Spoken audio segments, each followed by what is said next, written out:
Mastering ColdFusion service by Dakota Clum. Welcome, and yes, you can. Over to you. Excellent. Yeah, thank you. And thank you everyone who's able to join today. So as I already mentioned, this talk will be to kind of go over mastering ColdFusion servers, specifically in regards to JVM tuning and Java diagnostics. So I'll kind of jump right in. I'll kind of go back and forth, see if there's any questions, but there will be a Q&A at the end. So a little bit about me and who I am. I'm the CTO at Xbyte Cloud. I have an extensive background in ColdFusion server solutions. I've had the unique opportunity to deploy, configure, tune several ColdFusion server environments. That's been in the cloud, it's been on premise, it's been on all kinds of different infrastructure. So have a lot of experience there, and hopefully I can share some tricks that have worked for me along the way. So, kind of jumping right into JVM tuning and diagnostics. Why does that matter? And really, what does that mean? So, I'll start by saying, and I'm sure a lot of you are already aware, ColdFusion runs on the JVM. And as a result of that, JVM health directly impacts performance. JVM diagnostics can be used to identify slow ColdFusion pages, troubleshoot out of memory errors that are occurring within your error logs, can identify application hangs. And to take that a step further, JVM tuning can be used to boost stability and the overall resilience of your production environments. My goal with this talk today is that you, as developers or system administrators, will add these tools to your kit and find them as helpful as I have. I'm talking a little bit about the JVM and ColdFusion. So ColdFusion server runs on the JVM, the Java virtual machine. That JVM manages memory automatically within a certain threshold. It will keep track of all objects that are referenced in memory. These could be scripts, it could be session information, CF query caching. Details like that could be stored within this region. Running code, it cleans up unused data via garbage collector, and we can talk more about that later. The JVM can be tuned beyond its defaults, and it's there to be debugged and tuned to streamline performance. One thing I'll highlight, which I think it's really important, and I'll talk more about this later, is that the underlying JVM, it must be updated regularly. ColdFusion is bundled with a JRE by default, but that doesn't get updated just with each hotfix of ColdFusion. You actually have to go in and specify a new Java version and ensure that that kind of stays up to date. And we'll talk about that some more here. Just real quick, I'll jump into Java compatibility. This is also important to the discussion. I pulled this reference material off of Charlie Earhart's site. You'll see starting in CF 2025, the default version of Java that's bundled with it is Java 21. CF 2023, that was Java 17. CF 2021, that's Java 11, and so on and so forth as you look down the chart here. The reason I'm highlighting that is if you're gonna take, if you take anything away from this presentation and say, I'm gonna go and update Java on my server, which you're more than welcome to do, and I encourage you to do, make sure you're updating it to a compatible Java version. If you try to run Java 11 on CF 2025, it may implode. I haven't actually tried it, but I'm almost certain it would cause issues. So just keep that in mind. It's a good refresher on ColdFusion and the native Java compatibility. As we kind of look at JVM tuning, really what I like to do with any server environment, I've always referred to it as like a golden standard. Is it what version of CF am I on? What update or minor hotfix am I on? And also, is Java up to date? So every time I interact with an environment or I'm investigating an issue, it's one of the first things I do just to see what the baseline is. So it's really easy to check what version of Java you're actually running within your ColdFusion administrator. If you log into your CF admin right now, there's a system information icon on the top right, just a little info icon. And you can jump into that and it's going to print all kinds of details about your ColdFusion environment, including the CF update that you're on. But your Java version will be displayed there as well. If you prefer interacting with the CLI and you know what path ColdFusion is currently pointed at for the Java runtime, you can interact with the java.exe or the executable natively within your command prompt. The only thing I would highlight there is if you have an environment variable for Java that's set to an older version and maybe ColdFusion is using a different version, you may get inconsistent results. So you want to make sure you're running the Java executable that ColdFusion is specifically using, which again would be in that system information summary. Just real quick talking about updates. So, you could download Java updates directly from the Adobe ColdFusion's download page. You could use Adobe's approved JVM builds. They have all the Oracle installers. They're really good about staying up to date on the minor releases for each major version. What I traditionally like to do when I pull down Java installers, you'll see there's several options. Is I like to grab the zip installer rather than the GUI installation. And the reason for that is with the zip installer, I could have, an old version of Java in the directory, the current version or multiple versions before that. And I'll always kind of have a reference point, and it's really easy for me to, essentially switch between versions, pull down the latest version, and point my ColdFusion installation or ColdFusion startup parameters at that directory. One thing I have seen with the GUI installation, if you're running the executable, which is just a click-through installer, traditional Windows installer, is that it will tell you that ColdFusion is up to date, but it may override a directory. Like you may be pointing it to a different directory, or the installer might, assign it to a different directory, and you can get, inconsistent Java versions through that way. Once you have the zip file installed and extracted into your Java directory wherever you point that at on your system, it's as simple as updating the jvm.config file with the new Java path. I'll show more of that here shortly. Um, One thing that is important to note is if your ColdFusion service is running as a service runtime user, you're going to want to apply the necessary permissions to the new Java path and then restart ColdFusion. And then again, I wanted to highlight, I may have already covered this, but yeah, the ColdFusion installation by default, it's bundled with the JRE. That version of the JRE is going to stay the same forever unless you go and point ColdFusion to a different, Java directory.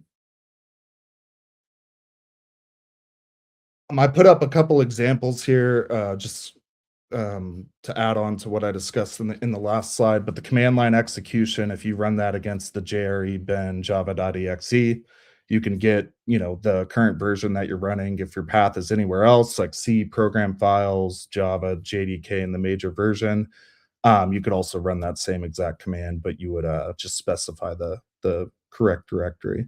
I also included a screenshot of the server settings summary of that system information icon, where there you could see all the JVM details, the current major and minor version, who the Java provider is, and where that's located.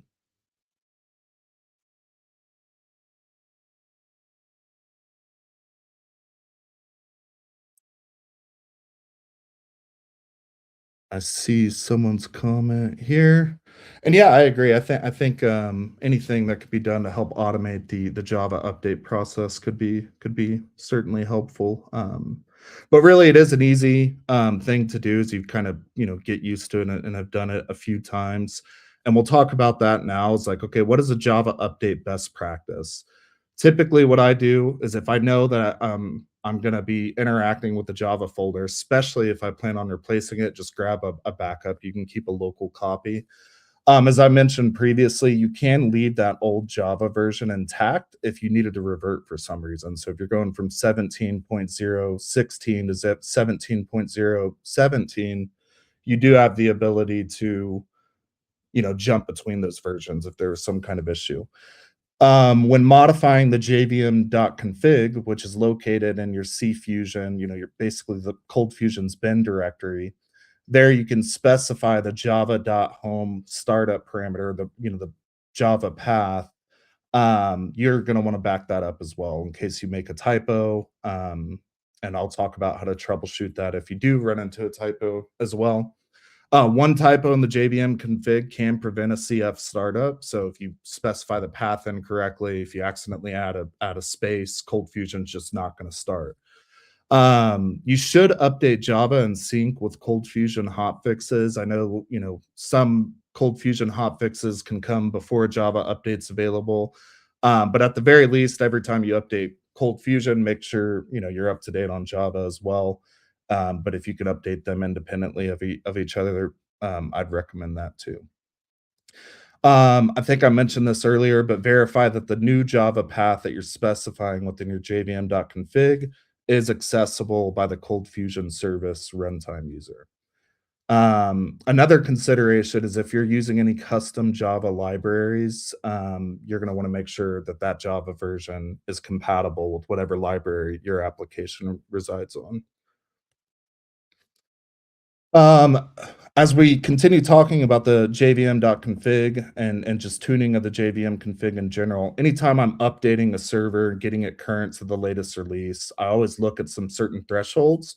One of those thresholds that always stands out to me and I consider to be important is the minimum and maximum Java heap space threshold.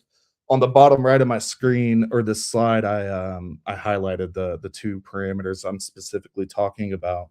But by default, in a ColdFusion installation, a brand new one, it defaults to 1,024 megabytes or 1 gigabyte. And I'd say for the average application, that's probably fine. But I'd say for any production-facing application with a bit, business use case that's getting thousands of requests per day, that threshold can be easily met. You do have the ability to modify this threshold within the CF admin as well, but I prefer to just do it in the jvm.config because that's where I also update my version of Java.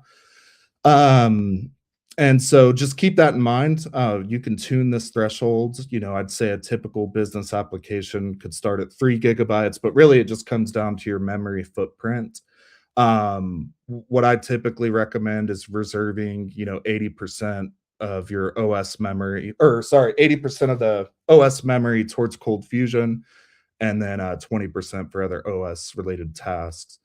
Um, some further considerations around that would be, if you're running ColdFusion and MS SQL side by side on a single server, they can easily fight for resources.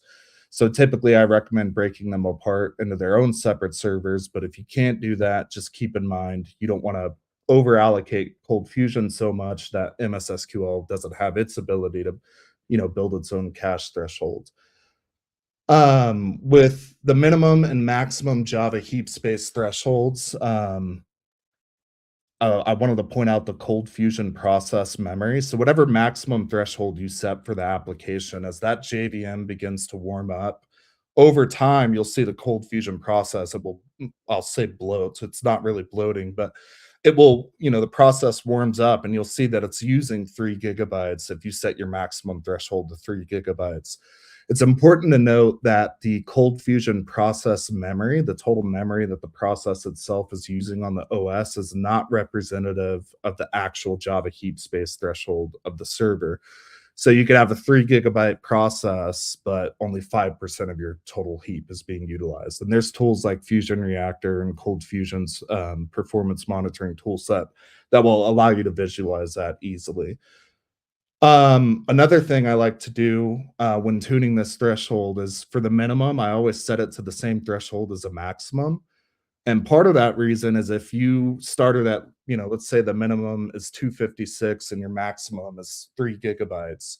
Um, if your application, 23 hours of the day is operating at 256 and a singular report or a singular request comes in and all of a sudden it needs 3 gigabytes, that overhead of ramping up the JVM, from that low heap space threshold all the way to the, basically its maximum threshold can cause a lot of CPU overhead and just lead to some performance issues.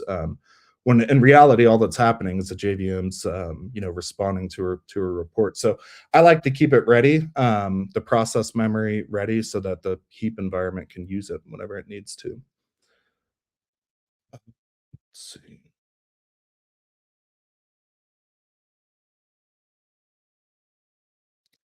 One utility I wanted to make you aware of as you start to make changes to the JVM.config is a tool that's bundled in every install of ColdFusion.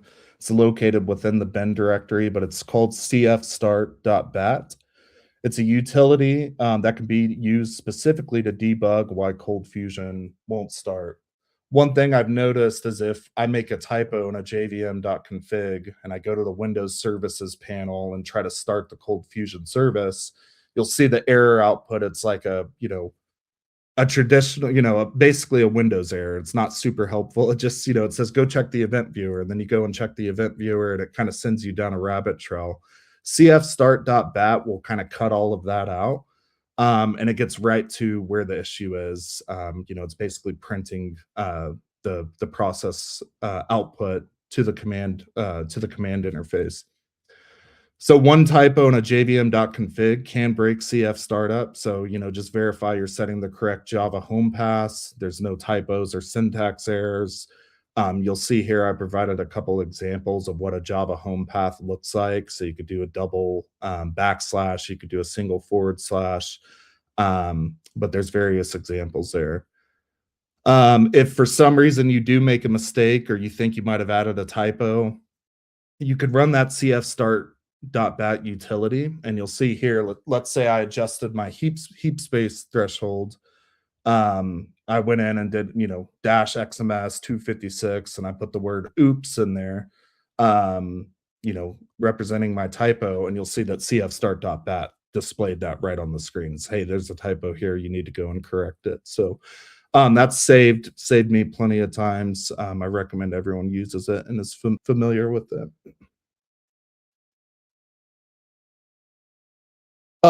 So talking more about the JVM and some issues and symptoms that you could see on the JVM that may be a good indicator for you to start investigating what's going on at the JVM.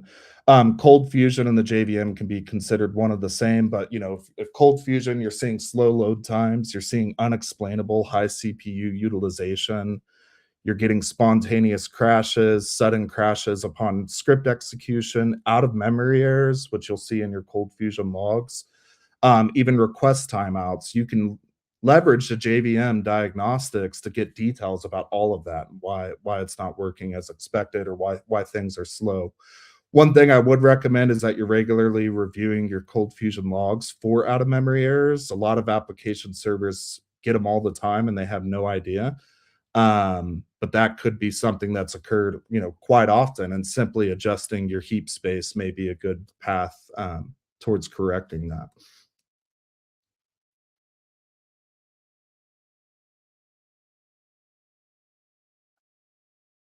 Some other common ways to kind of identify symptoms and get early signs or proactive signs of unhealthy JVM or that there may be some kind of issue occurring. You can refer to application load and metrics wherever possible. So if you leverage JVM monitoring solutions such as Fusion Reactors, Zabbix, Performance Monitoring Toolset, Datadog, there's several out there that are all capable of monitoring a JVM. You can get details about the JVM itself. How many threads are there? Are there stuck processes? Is there anything that's blocked? What's the heap space region? I'd encourage everyone to look into what monitoring solutions are available to their application server, because it can really help you identify trends and things or issues early, before they become a major problem. In addition to just monitoring the JVM statistics themselves, I would also encourage you to monitor the OS, like how's IO, the disk performance doing, how's CPU utilization, how's memory. There are remote JMX monitoring tools out there where you can connect to the JVM remotely from an agent, and pull more robust data. And then, like I said, there's tools like Fusion Reactor, and Cold Fusion's performance monitoring toolset that can perform a lot of that as well. Let's see here. Investigating symptoms with the JVM Diagnostics Toolkit. This is some of the tools that I've utilized and I've found to be very effective in the field. My favorite tool, and I'd say I use it daily, is JCMD. it's referred to as a Swiss Army knife. Essentially, it's capable of capturing diagnostics from a running Java process. And we'll talk more about what that can be used for. And there's another utility that's built into the JRE and into ColdFusion for getting more focused dumps. So within the ColdFusion installation path, like I mentioned already, there's a JRE default installation.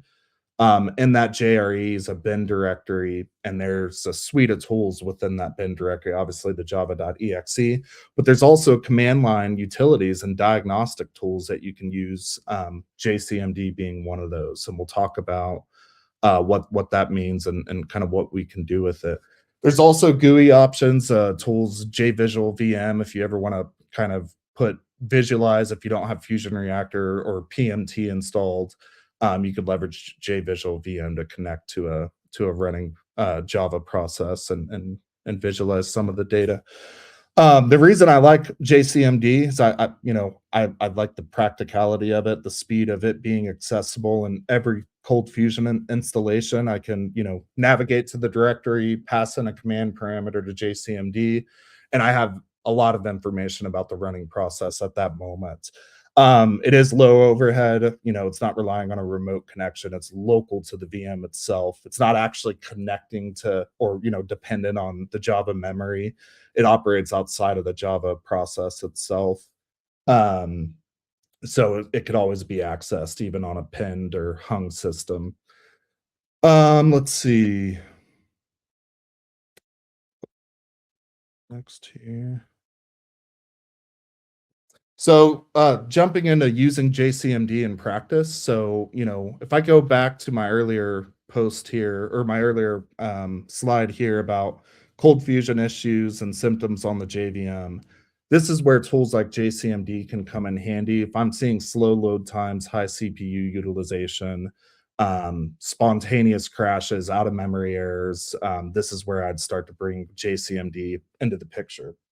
So you could leverage JCMD to take a thread dump of the Java process or the Cold Fusion process that's currently running on the system. And a thread dump is a snapshot of all the running threads, what state they're in, how long they've been executing, how long they've been waiting, how much CPU time's been utilized. It's a huge output of everything that's occurring on the server and at that specific point in time.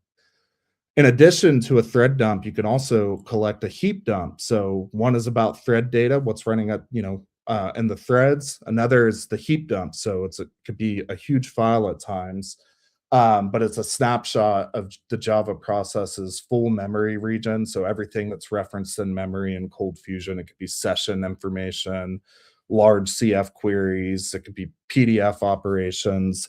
You could use and analyze that heap dump using JCMD. And that's useful for detecting, deadlocks, stuck threads, high CPU incidents, and memory exhaustion. When I'm taking a thread dump on a server that's being, let's just say it's high CPU, and I'm like, okay, I'm gonna go and start debugging this instance. There's a few important things to keep in mind is, like I said, it is a moment in time. So the exact moment you run that command, that's what the output you're gonna get is from that exact moment. If Cold Fusion has already crashed or you've already restarted the service and you go and execute JCMD on what's now a healthy service, you're not going to get much information out of these thread dumps or heap dumps. JCMD should be used at the time, basically in crisis mode, where you can take a thread dump of an instance that's performing poorly, like if there's a high CPU incident.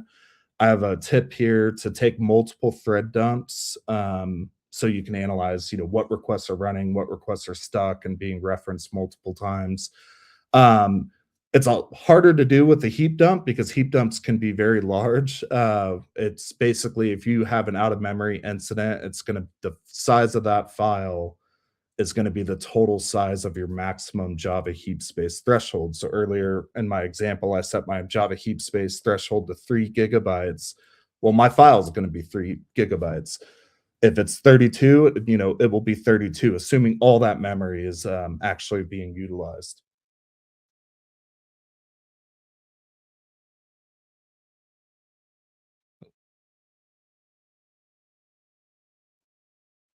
So again, when to take a thread dump. You can take a thread dump or thread and heap dump, but collecting a thread dump is, slow running requests, high CPU utilization. If you're seeing any kind of request throttling, unexplained timeouts that could go for CF query or even CF HTTP requests. Um, Heap dumps are essentially primarily used for memory exhaustion. So if you know that ColdFusion's getting out of memory errors in your error logs and you have to go in and manually restart the service every time an out of memory error occurs, before you restart that service, you can collect a heap dump and analyze some of the data there to determine what script or what the root cause could be. Thread dumps, you can collect those in a matter of seconds. It's normally pretty instant. A heap dump can take multiple seconds to generate, depending how big the Java heap space threshold is set to. Again, this should all be done pre-restart or during a crisis, and then you collect that data, restart your service to recover whatever the issue was, and then you can worry about, doing root cause analysis. Kind of talking more about thread dumps and how you can leverage them to debug an issue on your site.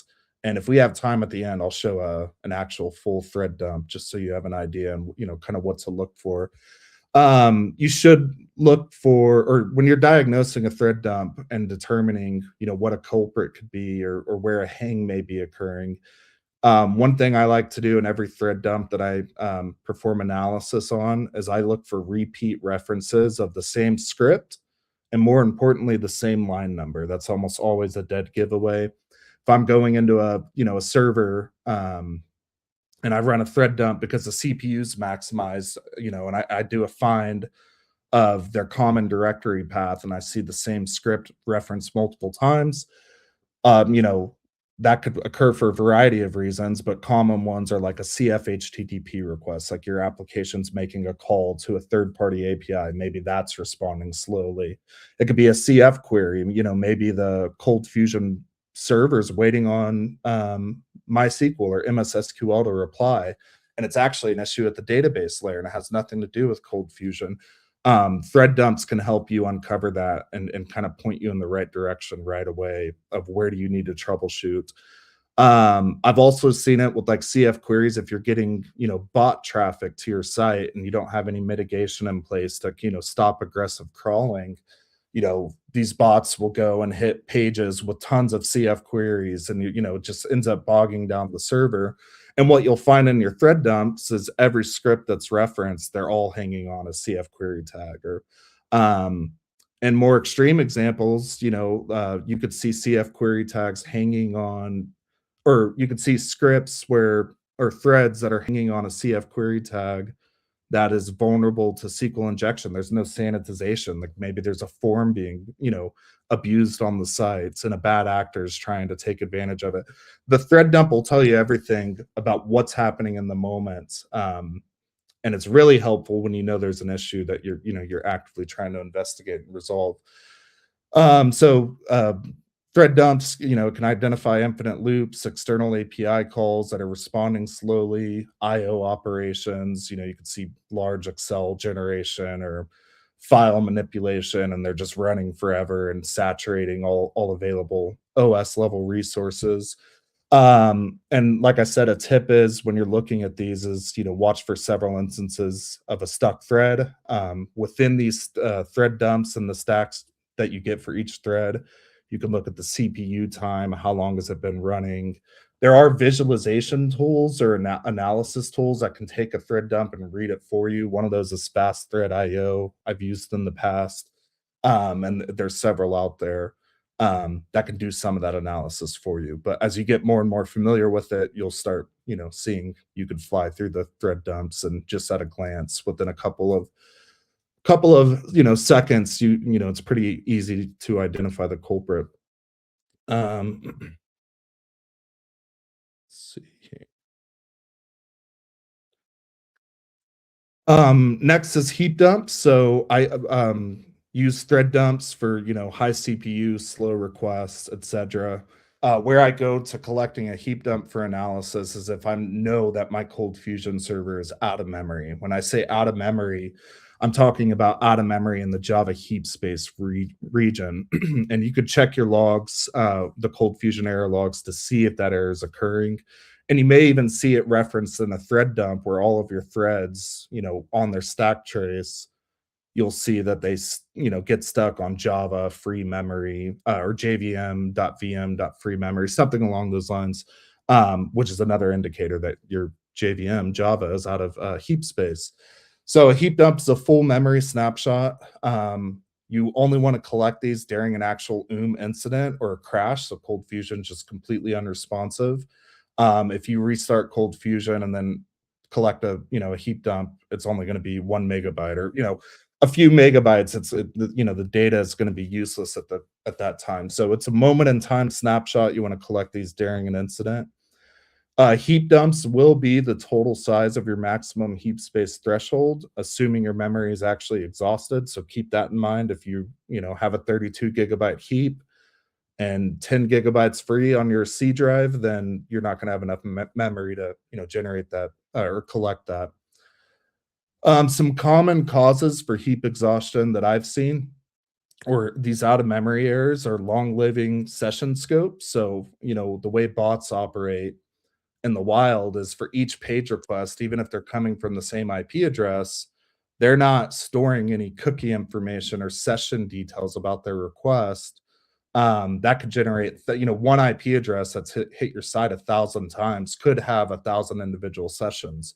And if you think about it from the standpoint of, you know, 1,000 sessions are only 16 kilobits, or, whatever, they're not super large, but if that's happened over several days, and you have a long living session time, let's say your session timeout is 1 day, or 7 days, whatever the threshold is, that could easily compound and exhaust the system. So I see that a lot. Typically, what you want to do is, assign bots a short living session, like 1 second. Um, Large CF query operations are another common culprit. Someone will generate a CF query that's running a large request and then store that result in a variable, and it just saturates all the memory on the server. Large file operations, I've seen caching play a role as well. CF query caching. As you kind of analyze heap dumps, or as you start to diagnose out of memory errors in your environment, um, a consideration is while you can always go to the jvm.config and just increase the amount of memory that Java has available to perform operations, that's not always the best approach. I like to use heap dumps to first determine, okay, why is this running out of memory? Is my script unoptimized? Do I need this much data? Should I be storing this data? You can use heap dumps to make determinations on whether or not you should actually, look at scaling your environment essentially, or if there's actually something you need to debug or reprogram on your side. Um, yeah, so astronomical thresholds, try to stay away from those, but some environments need it, and that makes sense too. So as far as analyzing heap dumps, there's online parsers, but heap dumps can be so large that a lot of them time out before you can upload them. A tool that you can use locally on a server, or you can move the heap dump somewhere else and use this tool, is called Eclipse Mats, or Eclipse Memory Analyzer tool. Basically, it's a visualization tool to import the heap dump and perform root cause analysis. Again, I think I already mentioned this, but if assuming you've collected the heap dump during an incident, you would import this, into the Eclipse Memory Analyzer tool, and that will parse out all of the objects in memory. It will tell you what objects are consuming, how much space are they consuming. One of my favorite tools or utilities within Eclipse Mat is the first thing you see whenever you import a heap dump for analysis is a leak suspects report. And that leak suspects report will give you a little pie graph here. And then right under that, it will go over each object, and it will say, hey, this one object, happens to be a thread that's running a ColdFusion script, is consuming 99% of your memory. And then you go and look at it, and it's clear as day what the issue is. But that leak suspects report can help you identify out of memory incidents extremely easily. and save a lot of time with kind of analysis and debugging.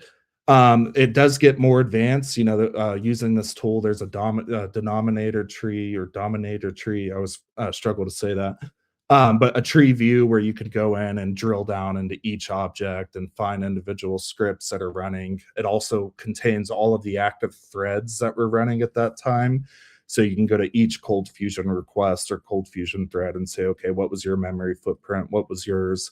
And you may just determine that, hey, maybe 2 gigabytes of heap space isn't enough for my environment. I'm going to double it or I'm going to increase it by a gigabyte.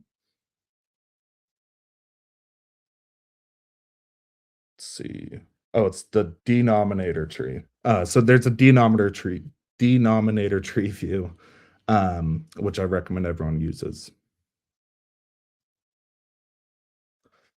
Let's see, common memory bloat sources. So, really can out of memory errors can happen for any particular reason, but it's important you understand why and how you can prevent them. So, long-lived sessions. So, if you have bots that are just taking up a bunch of sessions, they're long-living.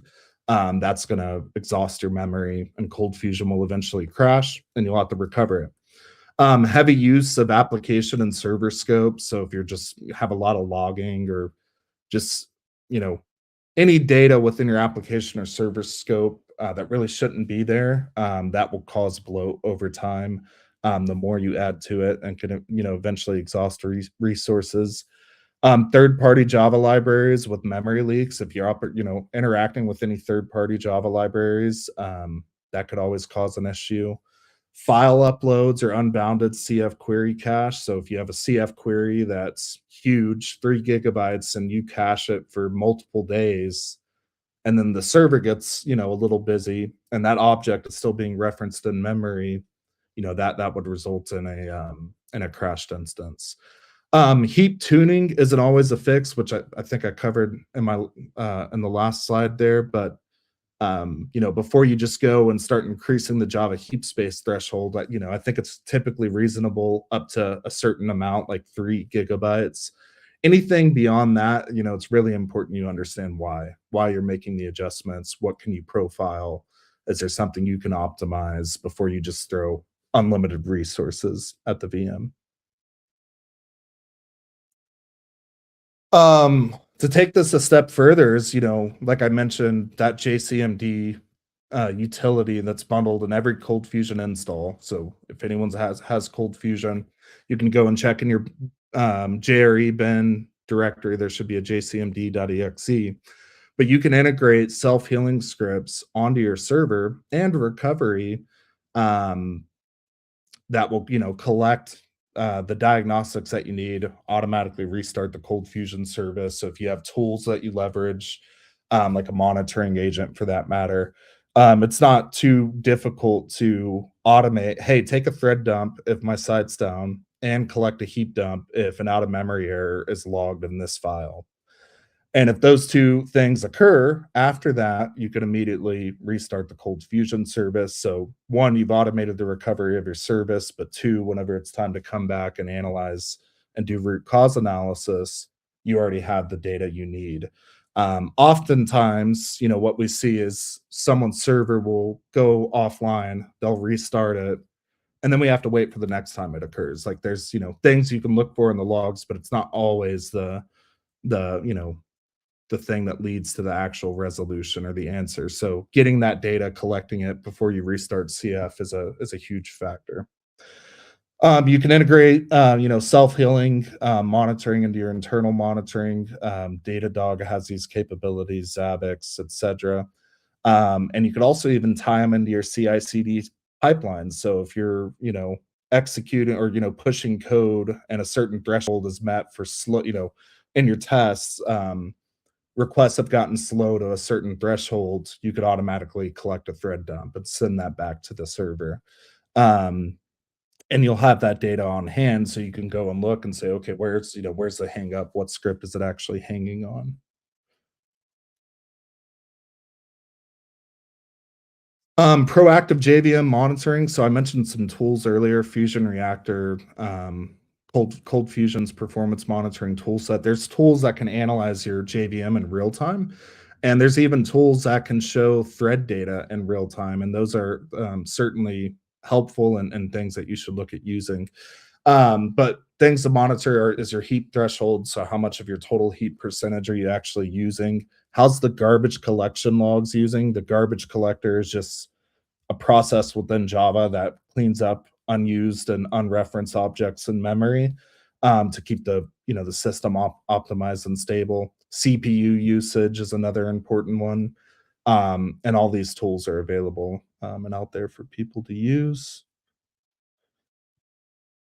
Where monitoring may fall short, if you have a GUI tool and it's happens to be making a remote JMX connection, which you actually define in like your JVM.config, if that's your primary method of monitoring, that would sever the connection essentially. If the JVM's unresponsive, it's safe to assume that the JMX connection you're making wouldn't be able to respond either.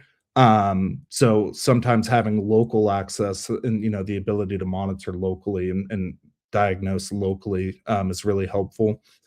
One thing I think I mentioned earlier, JCMD works even when the JVM is unresponsive. So you could be at 100% CPU, maybe slower than what you're used to, but you could still interact with the cold fusion process and pull data out of it. You can collect a heap dump, you can collect the thread dump before recovering the service.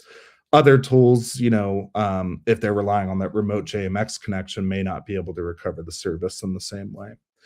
So typically, I like to use GUI, for basically prolonged issues, things that occur over time, things that I'm monitoring for, looking for trends, and I always fall back to JCMD or the command line for that matter, in crisis mode, during an active outage or incident.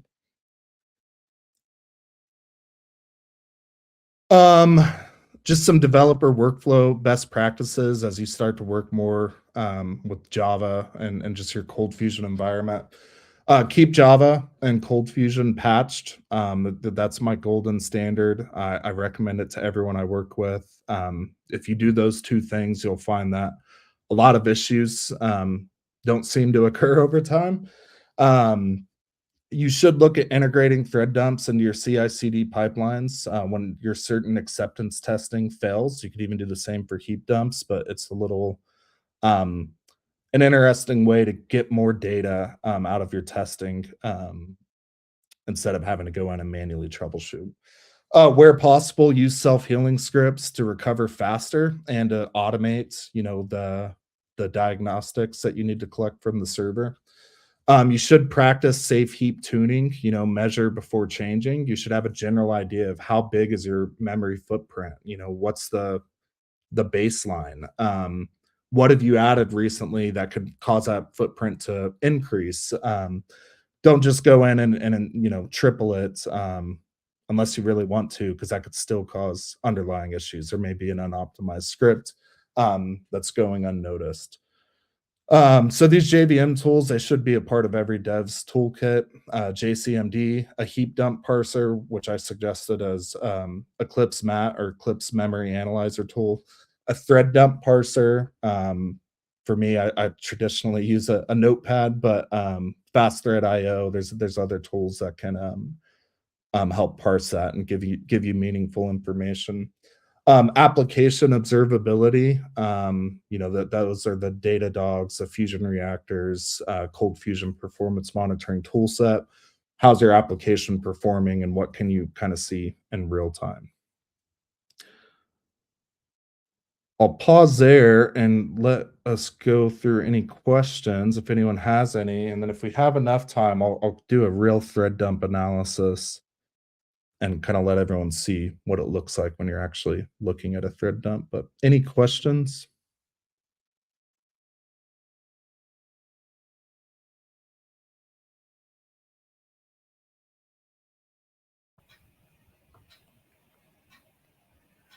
I think there is one in the Q&A pod.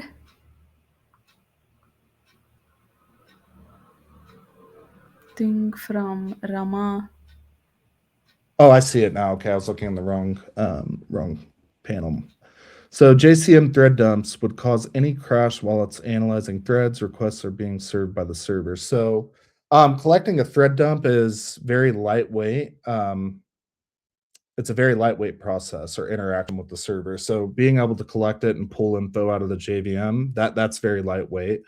A heap dump can be a little different because a file can be very large, and that may have an adverse impact on the VM if you're like struggling for IO resources. You're on a hard drive, and maybe the server's already fighting SQL for something. So that's a good consideration. That's why typically for a heap dump, I would only collect it if I know the server's crashed and I know I'm going to have to intervene and do a restart. A thread dump, I would collect on the fly without worry about it causing any issues on the server. So, great question.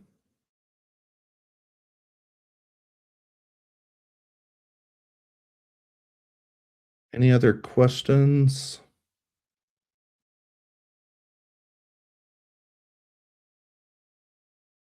Perfect.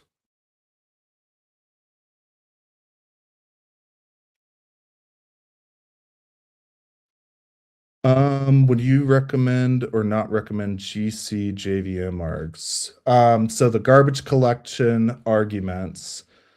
Yeah, that's a great question, and it's been asked before in previous engagements I've done, and I've never really come across a scenario where I've had to go beyond the default parallel GC garbage collector.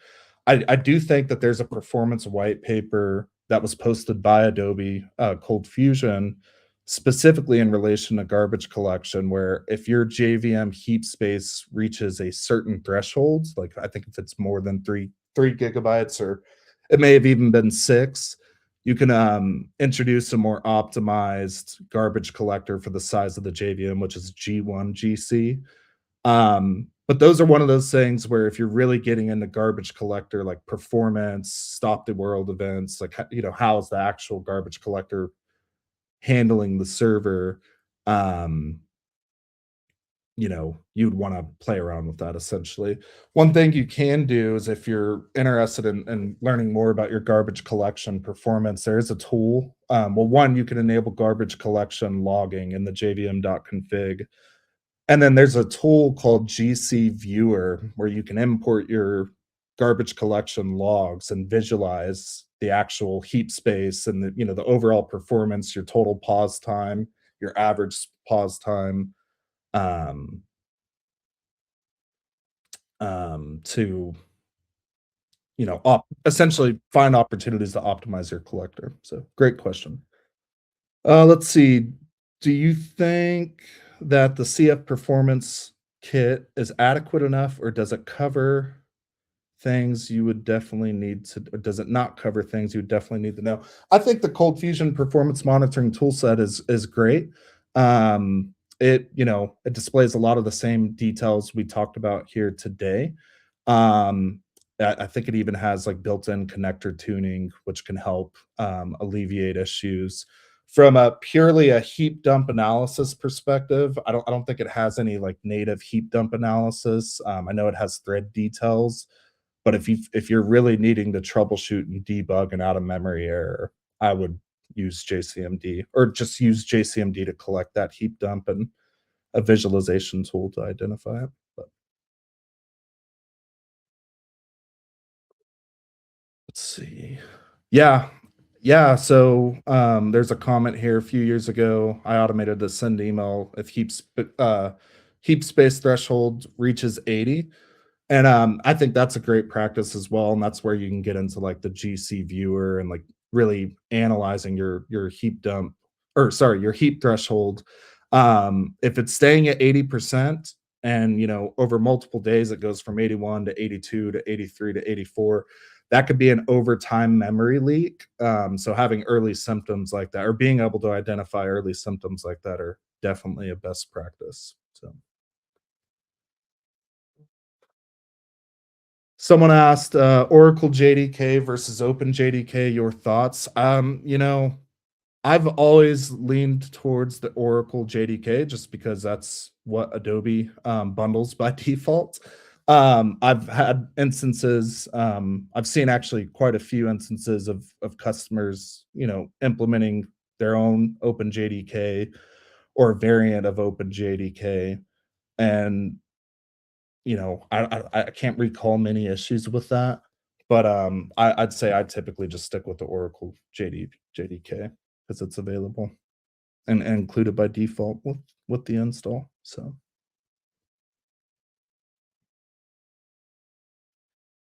any other questions?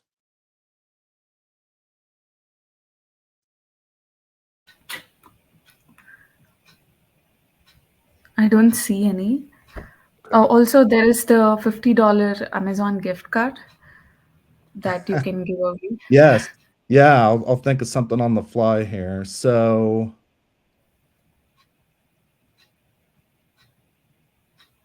what tool can you utilize to collect thread dumps and heap dumps? Okay. All right, I'll, Alistair, I think was the first one I saw. yes, We'll, yes. we'll let him we'll let him have it. Perfect.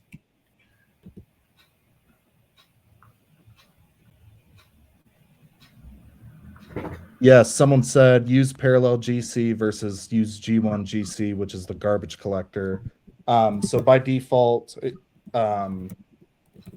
your assumption's correct. The G1 GC is more suited for larger memory use. Parallel GCs for smaller memory footprints.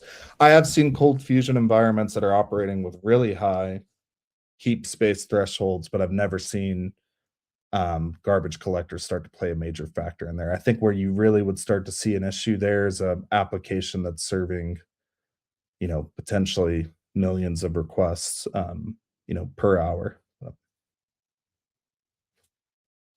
Excellent. And then just real quick, I'll show a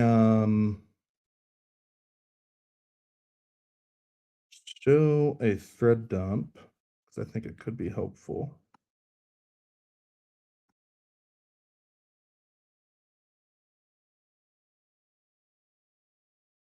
Just one second here.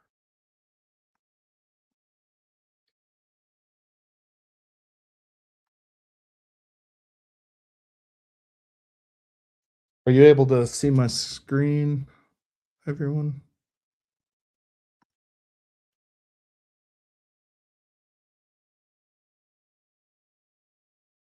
Awesome. Okay. So just jumping into a thread dump. So your first look at a thread dump as I scroll through this, and depending how busy the ColdFusion server is at that point in time, it can be a little overwhelming and it may look like data that's not super helpful. Um, in your initial look. When I'm looking at thread dumps, the main thing I'm keeping an eye on is how many threads are running, which here really there's not a whole lot in the grand scheme of things. Um, but how many threads are running and are any of them stuck? Are they in a certain state? And is there anything repeatable? If on my application server, I know that my site resides in inetpub or the home directory, wherever you have your site living, what I typically do in any thread dump I'm analyzing is I will go and try to find where my site file is referenced because that is an indicator here, it's a running ColdFusion request, um, that ColdFusion is processing threads, and those threads may be stuck. Not all of them, but some of them could be. And you'll see as I continue to, control F or command F, and I'm looking for repeat instances of the same script, and more importantly, even the same line number. That's really a dead giveaway. But you'll see in each one of these instances, I have stuck.cfm, which is obviously crafted for the purposes of this presentation, but I have stuck.cfm. I'm stuck on line 9 on every one of my threads. And any other thread that may be running, or threads that started behind that, um, you know, may have a slower elapsed time. So you could also look here and look at the elapsed time, like how long has the request been running, um, how long has it been spinning on the CPU. So if it's a really CPU intensive process, that would be reflected in the CPU time. Um, but this stuck.cfm, I'll see, that is ultimately the culprit. Other times, if you kind of look at the thread itself, you can find I think I have a full thread example. Yeah, so if you look at like the full output of a request, you'll see that, my script, my stuck.cfm was hanging on a bunch of CF thread references, which was by design. I just, made the script run slow to show what it would look like in a thread dump. But my actual script, as I'm looking at the stack trace, you'll see it's sitting there waiting. You could actually go to the file where it got stuck, look above and see that it's hanging on a thread tag, which that's a CF thread implementation. You may see that it's hanging on a CF query, and be very obviously say, like I think it's SQL query, something like that. It could be an Excel operation or a PDF operation or CF HTTP. As you kind of look at all these, you'll start to get familiar with how the tag references are displayed in a stack trace. Um, but you can, very quickly say, oh, I know in that file I'm doing a CF HTTP call to SendGrid, and they're having an issue today. And right there, that's pretty much identified the culprit. There are a lot of threads here that are like the pulling, connector pulling, and that happens in Tomcat in the back end. That's a lot of that could be considered junk. I think there's like scheduler tasks as well. Yeah, there's references, a lot of references to the scheduler. Really, what I always look for again is just where do my site files live, and that's what I'm looking for in the script. If you see an instance of a thread dump where there's a million different files and none of them are showing any kind of pattern, you can also that's where I go and pay attention to what are the scripts actually doing. What are they all hanging on a SQL server? Are they all hanging on CF HTTP? Is my mail server overloaded? When you don't see same instances of the same script, that's sometimes an indicator of either an out of memory error or something else causing the issue, a third party. So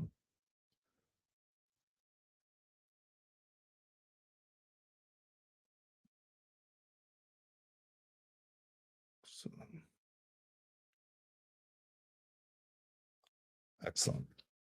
Alrighty, any last questions? I think we're good. I think it's about at our stopping point here. See a couple typing. And thank you everyone for your time today. Yeah, much appreciated and hope to see everyone in Vegas this year. So yes, I believe the slides will be downloadable. So Thank you, Dakota. Thank you for the amazing presentation. And thank you for joining us today. yeah, thanks a Thank you lot. so much. Yes. And yeah, and with that, we've come to the end of our online summit. A huge thank you to all our speakers for coming and sharing their knowledge. And also, of course, our participants. Your participation, questions, and energy made this event truly more special. So, session recordings will be shared with all the registered attendees. So, keep an eye on your inbox. Yeah, finally, on behalf of the entire team, thank you for being part of the summit. Hope to see you all soon at the Vegas summit. Thank you. Thank you, everyone.